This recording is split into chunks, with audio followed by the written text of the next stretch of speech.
If you are anything like me and think, well, there's probably several sides to a debate, then you got a home here. Welcome to the Go Show, celebrating all things outdoors in this beautiful outdoor playground of a state, nation, and world that we live in. Proud to have you along for the ride. This is this came to me from a buddy of mine who you guys know. He's been on the show a couple of times. Blue Rooster. I love going up to Blue Rooster. I love Tom Caldwell. He's got a hell of a thing up there. It's been in his family for like 100 and some odd years. It's a big piece of land on the Little Colorado.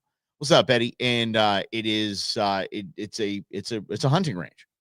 They've got bison, they've got water buffalo, they've got more feral hogs than you could possibly shake a stick at. They got boar, they got ram, they have 4 horned sheep. I mean, it's just they've got it all up there. But there's a debate that rages on because it's about I think a mile and a half by mile and a half fenced area. Yes, it is called high fence hunting. And they're purists that think fair chase is the way to go. So we're going to solve it right now on this show, the debate between fair chase and high fence hunting. At first, we need to define each. High fence is exactly what it sounds like. These are not wild animals. I mean, they're wild to an extent, but they're as wild as you can be. They're out in the wild, but they're not, they can't roam about as they please. They are constricted to a confined geographic area by a high fence. Fair chase is exactly what it sounds like. They can go anywhere they want. You can go anywhere you want. And it's man versus nature. It's you versus the beast. So you know right where the majority of the hunting world goes. Right? You know, the majority of the hunting world will say that, oh, fair chase is the way to go. But no. Don't jump so quickly. Because you need to really drill into fair chase. Because with fair chase, to me, fair chase in the eastern United States and the Midwest is not fair chase. It's hunting. It's sitting and waiting with firearms. That's what it is. It's not, you're not chasing anything. You are literally sitting in a tree or a ground blind and waiting for something to come along. So is that hunting? Okay. The other fair chase is here in Arizona in the Western hunting. Western hunting is truly fair chase. It's getting up to a high point, getting your binos out, your spotting scope, and really finding your target and then stalking it. That's mano a mano right there. That's as close to true definition of fair chase as you can get. So the debate isn't just between the two. The debate isn't just between high fence and fair chase. It's between high fence and two different types of what would be considered fair chase simply because it's not high fence. I learned to hunt in the Midwest. It was the easiest thing in the world. I switched to archery to put some sort of a challenge together because I was tagging out my first day, the first morning, drinking coffee, sitting in a tree stand and just shooting something that came along. That wasn't really hunting to me. And then I switched to archery in the Midwest. And again, that's still considered fair chase, sitting in a ground blind and shooting at deer that are 10 yards in front of me, just hanging out grazing. Is that fair chase? Is that different? It's considered fair chase. I would say that the only fair chase hunting there is in the Western United States. That is the only fair chase hunting. Other than that, it's we should just call it blind hunting. Not like my buddy Dan, but not blind like he can't see. You're in a tree stand or a blind. So we break it into 3 parts, and it makes the debate a little more palatable. Now I'm going to end this by saying high fence. It's not really hunting at all. It's grocery shopping with firearms. It's exactly what it is. You see, I can fair chase a bison in Arizona if I'm lucky enough to put in my entire life and get drawn one time for a bison tag or one time for a sheep tag. I can fair chase those. But if I ever want to just get a bison and fill my freezer with delicious, nutritious meat and have a beautiful skull on the wall, I can go to high fence, put down my credit card, and away we go. So it's grocery shopping, or in some cases, wall art shopping with firearms. And once you're okay with that, which I am, because that is a legal take of animal, I'm okay. I don't think it's any different, high fence, than going to one of the stocked ponds around the city here, and they're putting all these super hungry trout in there and catfish. It's the same thing. They put them in an enclosed area, and I go get them. I don't really see the difference. So I think we squash the entire debate. If you don't like high fence and you have a problem with high fence, okay, don't go high fence hunting. Okay, I do. When I don't get drawn for a tag in Arizona, I go to Blue Rooster and I go high fence hunting. Because I want a freezer full of meat, and I have a good time with the boys. Hang out. It's a campfire and all that. A big farmhouse. It's fantastic. It's a great experience and a great time with the kids as well. It's fabulous. But when you get kind of snobbery about fair chase, I think there's only a probably a third of the country that can claim that they're truly hunting fair chase. The rest of y'all, Midwest, tree stands, ground blinds, you might as well be high fence hunting. Again, it's grocery shopping. You just think, I don't want that one. I'll wait. You see all these hunting shows where they're talking about that, right? They say, oh, yeah, I passed on a buck day one. Yeah, I want a bigger buck. Do you know who doesn't pass on a buck day one? Anyone in the Western United States that hunts. You don't pass on anything. Pass? You might be years until you get drawn again. But that what got me into that was Tom at Blue Rooster. He bought a ranch in Texas, so might be heading out there and they take a second on the house. Deer fishing, I like that. Sorry guys, I went on my rant there, mostly for social. Good to see you, Eddie, Rhonda. How you doing? All's happening. Grizz, glad to see you made it, brother. Neighbor and I have been patrolling and keeping an eye on things. Oh yeah, because your trash can fire issue. I'm glad it's good. They all want a bigger. Oh wait, yeah, said buck. Yeah, buck. Yeah, but I know. I did say buck, sir. This is, of course, Grizz is here. That to me is a great way to high fence. You go to high fence, or maybe it's even out at the club. It's out of the club where they place birds. Intern Beans did that for two winters. That's what she did. She placed birds. You guys, that's not a pretty thing. But where else am I going chucker hunting? In Phoenix, in Maricopa County. Where am I hunting for chucker? Where do I work my dogs at? I work them out at the club. So you go to Tony and you said, I want a quick 5-bird hunt. I want to get the dogs loose. And they go out and they put in the big giant fields. And they place birds into these bushes, and your dogs go find them. When they find them, they flush them. I flush them. And then you take your shot. Hopefully you hit it. That to me is A, working my dogs, and B, filling my freezer, and C, having a damn good time. Yeah. What is a chucker? It's a partridge, actually. It's part of the partridge family. It's they hang out in pear trees around Christmas time. I kid. Chucker, the pheasant, beautiful creatures. They really are, and delicious. I mean, damn, so good in every way. But the males are called roosters, and I mean they're big and beautiful and colorful and big long tails like that. If you remember, Governor Noem, now Department of Homeland Security Secretary Noem, she had a gnome. Sorry. I say gnome. I think of like a yard gnome in the front yard. She's a lot better looking than yard gnome. But one of her campaign commercials, she was out pheasant hunting and she was talking to the camera. One just flew by. She's like, "Oh, hold on, pop." Oh, yes. So this is it really is a debate, and it is a debate between me and people that I know in the outdoor world, and they scoff at the fact that I go to Blue Rooster, that we had an event out at the hunt club because it wasn't fair chase, and some guy tried to kick a bird out of a bush. I'm like, okay, I've been quail hunting, fair chase, really fair chase. I've seen people try to kick birds out of bushes. Mm-hmm. What was a checker? Learn something new. You can't teach an old bear new tricks. You definitely can, my friend. But people are super, super, super snobby about that. It's so funny.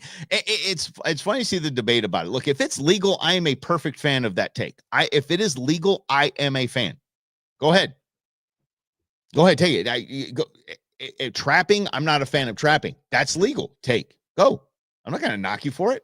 Predator hunting, I don't hunt anything I don't eat. I don't care if it's legal. I'm going to say this again. This is important to note, especially on this show. If it is a legal hunt, if it is by the regulations, whether it's high fence, fair chase, if it is lawful and you are in possession of a license to do so, and you're following the rules, I don't care. Good job. I celebrate you. Good job. You are participating in the North American model of wildlife conservation. I love that. Good for you. Again, things like trapping. I don't trap, but it's perfectly legal. I do not predator hunt because I don't hunt what I'm not going to eat. So I don't want to eat a coyote. So I'm not going to go coyote hunting. But I have really good friends that love going coyote hunting. I think it's amazing, and they're participating again in the North American model of wildlife conservation. So I don't slight them at all. But you all know the big P word, poaching, is the worst word we have on this show. It is something that should be punishable by a hell of a lot more than they're using these days. Slaps on the wrist and going to a hunter safety course is not going to stop poaching by any stretch of the imagination. But again, if it is legal take, I'm a fan. That's it. So whether you're out ground blind, tree stand, spot and stalk, high fence, that's legal. You got a license. Get after it. What in the tarnation are you guys talking about over here? All right. Ron instead of bison here. The bison gave us his gone. It was delicious, and meatloaf was spectacular and chili. Yes, bison is one of. I'm glad you enjoyed it. And so you don't know that Ron and Dan came out to one of our events at a Grizz, and I just wanted to thank them. So I threw them some bison, and yeah, it has more omega-3 than salmon. Yeah, you might not have known that. It is more omega-3 than salmon. Sorry about yesterday, guys. I told you I was going to play that because we recorded that and it just didn't happen. So we didn't have a show last week. I knew I was playing that thing on Monday. I tell you what, my goodness, I got a bunch of heat. Video and driving. I'm like, I almost got run through by a guy talking on his phone. I wasn't even talking on my phone. We're just barely even looking at the camera. Yeah, so I appreciate you going through that. By the way, check out the canyon. Mm-hmm. These things are cool, super cool. Speaking of that, Jason at Canyon Coolers had his Cooler Runnings event. Get over to their website, canyoncoolers.com, and check it out because it's just cool. It's just funny. People are dressing up. People are retrofitting these coolers to be big bobsleds, and there's women from the Olympic bobsledding team that are in the event as well. So it's something you should definitely take a look at. Yes. I've seriously learned so much and never been hunting. Looking forward to it, Grizz. And okay, I would say that's another advantage to high fence hunting. Another advantage, one of the kind of score one for the grocery shopping with firearms camp, which I'm a part of all three camps, by the way. I will go ground blind hunting, tree stand hunting. I will go fair chase here in the Western United States, and I'll do high fence. I'm good with it. But anyone who wants to try hunting, I really recommend one of two things: a high fence hunt like a Blue Rooster. And look, it's not cheap, but if you're getting this much meat, you can really work it out to probably just a skosh more than you can get it in the store. It's healthier. It's more fun, obviously. And you get to the camaraderie, the fun times, the stories, the everything is just, it's invaluable, but you're paying a skosh more than you would at the store. So like at Blue Rooster, I mean, they have pig hunts that are very, very affordable, and those pigs are everywhere. Yeah. All right, buddy. Lynn, I see you, pal. I see you there, buddy. All right. We got you. We got you in our thoughts, buddy. But I think it's a dove hunting and high fence hunting are the two ways to start anyone into hunting. I'm telling you, you have a lot of confidence, ease of entry. And It's controlled for the most part, unless it's opening day for the Love of Grief of dove season. But it's something that people can get into even without hunting. And so that's another thing to mention is if you take somebody out for the first time, dove hunting, fair chase, high fence, whatever it is, they don't have to hunt. They don't even have to touch a firearm. They can just hang out. I mean, you break this down. Let's just start with a dove hunt, which I think is the greatest way to start people in the hunting world. They don't have to dove hunt. They just have to come see that when you get out of you park the truck, you get out, everything's done safely and handling the firearm safely, and you lean them up against the truck or you keep them in their bags in the back, whatever it is, you're having coffee, donut, bagel, chatting, talking, waiting for a first light to show up. You might see a couple birds fly over your head. Then the person that's with you that's not even hunting, just going to check out what it's all about, is seeing that we aren't a bunch of Yosemite Sam schlep rocks out there going bang, bang, bang, bang, bang, bang, bang. Woo! If it flies, it dies. Woohoo! That kind of stuff. I think it's wonderful. It's a wonderful beginning to any kind of hunting career. Now you go to fair chase out maybe big game. You take somebody like I took Rob out on a elk hunt. I mean, we put in 6-7 miles a day. And that was more than that, actually, in 14-degree weather. It was a hard hunt. What did that teach Rob? Holy cow, these guys actually hunt. This is hunting. Midwest, same thing. Ground blind tree stand. You're just gonna sit and wait. Just gonna how it is. High opportunities out there. But the person that's with you doesn't have to hunt. Then you, as a matter of fact, you say, "Do you want to?" No. Okay, you're good. Yeah, just very casually. Let them say it. I want to try hunting. Then you got them. It's over. You got you a hunting buddy for life. That's right. Yes, there's gonna be a lot of schlep rocks going around, man. I'm telling you. It was a bunch of schlep rocks. All right. Speaking like we want to shoot wildlife with a camera, can go out hunting season. Exactly. 100%. I think that's fantastic. And again, that's the two types of hunting. Mushroom hunting is not hunting. Do not, I swear to you, anyone who says mushroom hunting, I will block you. There's people, I've been out mushroom hunting. Oh, you haven't? You've been foraging. You've been gathering. We do the hunting part. That's the gathering part. You're foraging. You're not, Anyway, if you're out and you're close enough to get a beautiful shot on an elk broadside, guess what? You were close enough to probably put an arrow in that thing. That's hunting. That's the same thing. Yeah. You never heard of mushroom hunting? Mushroom hunting. You know what I'm talking about, Grizz. Jeez, thanks, Grizz. Not blocking you.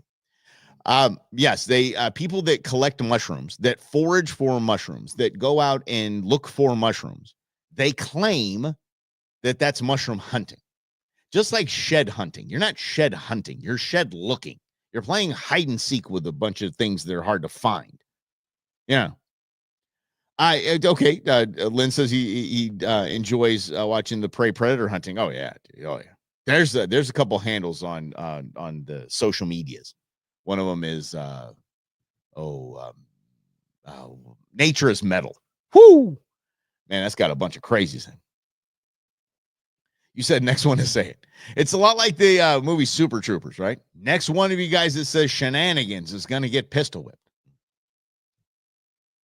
Hey, Farva, what's that place with all the stuff in the wall we like to go to? Shenanigans? Oh, you guys are too much fun. But I'd love to get that type of event together as well. Maybe we gotta work out a dove hunt or something like that where you guys come out and some can take some shots, some cannot. It's all good. But again, it's more just taking somebody to a spot. So let's see. I've had 1, 2, 3, 4 maybe non-hunters go to Blue Rooster with me, and they didn't hunt. They were just kind of hanging out, and they had the time of their lives. They were having so much fun. They're riding around the side by side. Said, this. I'm having too much fun. They watch the stock. They watch the take, and then they see the process of cleaning the animal. There's having a drink and knowing that we're just going to start a campfire here in a bit, have a great dinner, and then take off the next day to the processor. And that's even a fun part, to go to the processor. Okay, I'm going to go to the coffee side. I was drinking the water side out of Canyon, but yes. Yeah, Grizz does get noticed. Grizz and Brendan might be two of the funniest damn people I've had on my shows. Yeah. And you will be. Oh, and speaking of which, it is, I believe the first Tuesday is coming up. So, Rhonda, you will be a guest on the show. Actually, a guest host, excuse me. A guest co-host. There we go. So try to say these things properly as we can. So anyway, we are I meant what I said yesterday.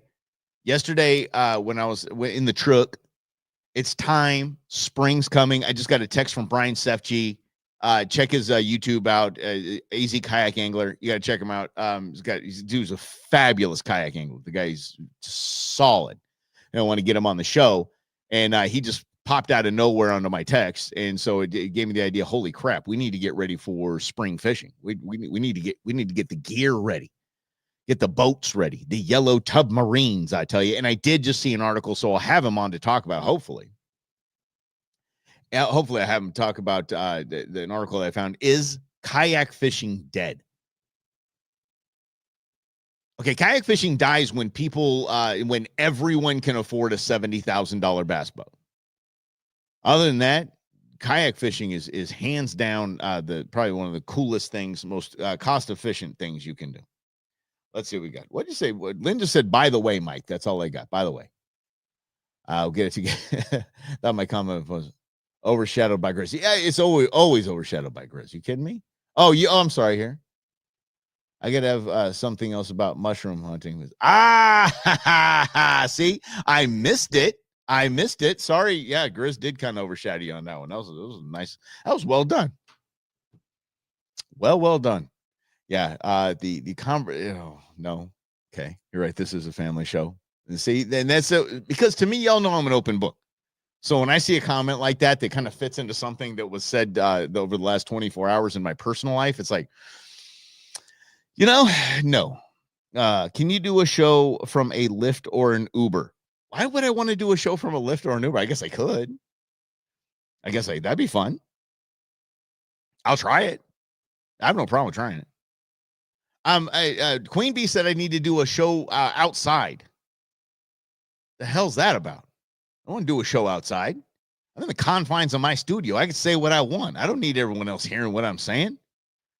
They got to go on. They got to give me the stream cred. They can't just sit and listen, from nearby. I think that's Mike doing the Go Show. We'll just listen. No. Get on Facebook, YouTube, Instagram, X. Get on there. Holy cow. I did it from my truck. That was fun because I'm geared up, Lynn, to do it from my truck. So I got a little thing there. It's just I'm geared up to do. I actually have a mic system in there that I didn't use on that because I wasn't expecting to film a show from in there. Oh, Queen Bee sent you. Oh, look at that. Nice. Yeah, she is. She's pretty cool. She's pretty cool. She digs you guys. She was very thankful that everybody showed up. So, all right.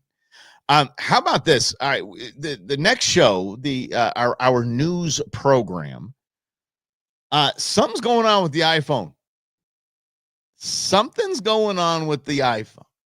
Ooh, the Fine Mike broadcast. I like that. Where, kind of Where's Waldo vibe. Yeah. Something's going on.